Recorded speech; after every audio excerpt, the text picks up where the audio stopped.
বৈষম্য বিরোধী ছাত্র আন্দোলনের সমন্বয়কেরা বর্তমান সরকারের পদত্যাগ চেয়ে এক দফা দাবির ঘোষণা দিয়েছেন। শনিবার ৩ আগস্ট শহীদ মিনারের সামনে সমন্বয়ক নাহিদ ইসলাম, সার্জিস আলম ও মামুন এ বিষয়ে তাদের ঘোষণাপত্র প্রকাশ করেন। তাদের পক্ষে নাহিদ ইসলাম ঘোষণাপত্র পড়ে শোনান। এরপর তিনি স্লোগান দিতে থাকেন।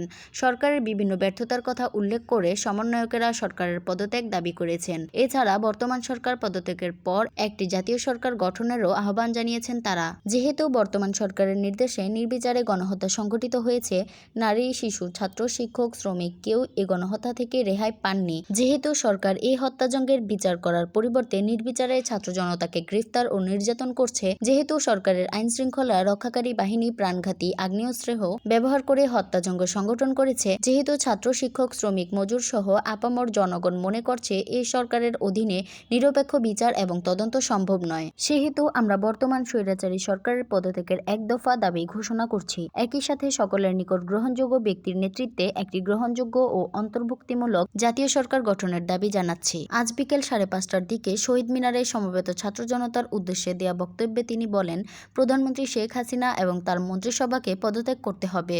নাহিদ ইসলাম বলেন, আর 1 মিনিটও এই সরকার থাকবে না।